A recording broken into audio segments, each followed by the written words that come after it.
Welcome back to our podcast series, Your Path to the Best Version of Yourself, Personal Development Step by Step.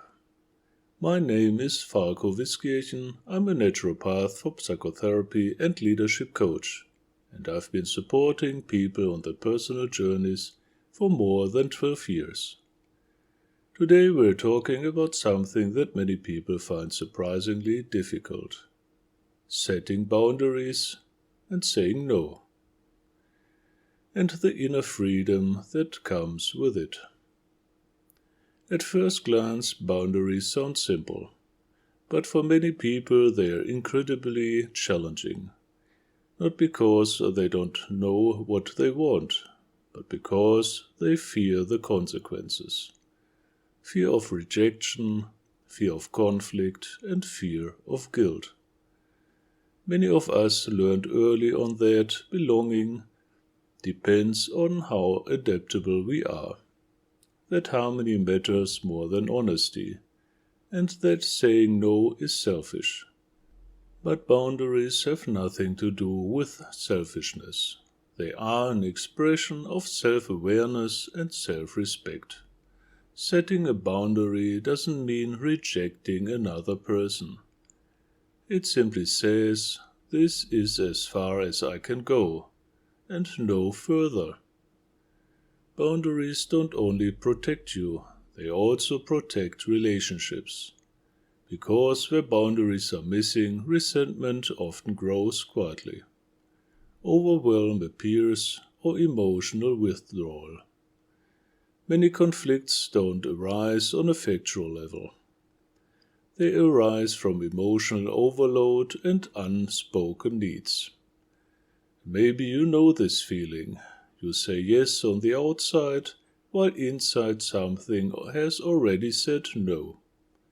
Your body knows first: a subtle tension, a tightness in your stomach, a quiet discomfort. Your body often recognizes boundary violations before your mind does. And this is where clear boundaries begins, with awareness. Setting boundaries starts with taking your needs seriously, not reacting immediately, pausing, feeling inward. What feels too much right now? What do I need? What I'm willing to give without losing myself. The no you speak outwardly always begins inwardly.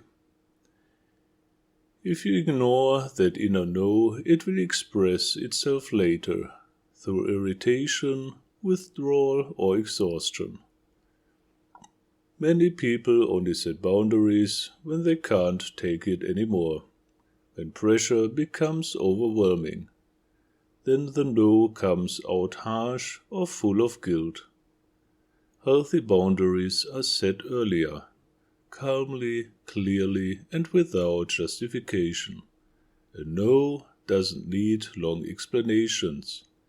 It comes from inner clarity. And this is where the real work lies, not with others, but with yourself. Guilt often appears when old beliefs are activated. I'm only lovable if I meet others' expectations, or I'm not allowed to disappoint anyone. These beliefs usually have a long history. They are connected to early conditioning and emotional pain. Today they signal that healing is needed. Ask yourself, is it really my responsibility to make everyone feel comfortable?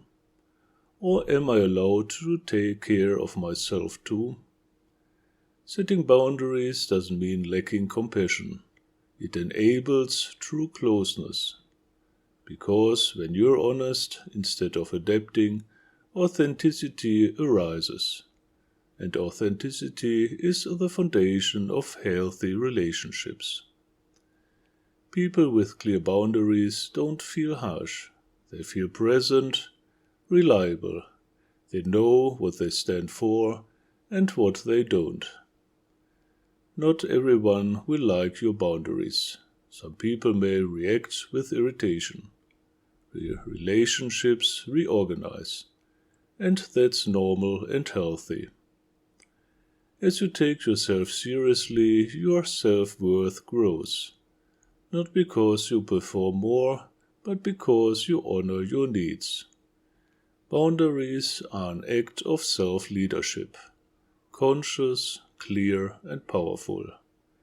If you struggle with saying no, setting limits, or releasing guilt, I invite you to a free initial consultation through my website. I'd be glad to support you in developing inner clarity, living healthy boundaries, and no longer abandoning yourself. Thank you for being here today. You'll find more valuable impulses in my other podcasts. And remember, be kind to yourself, take care, you matter. See you next time. And of course, if you like to support my work, I truly appreciate you subscribing, liking and sharing so these podcasts can reach to the people who may benefit from them. Thank you from my heart.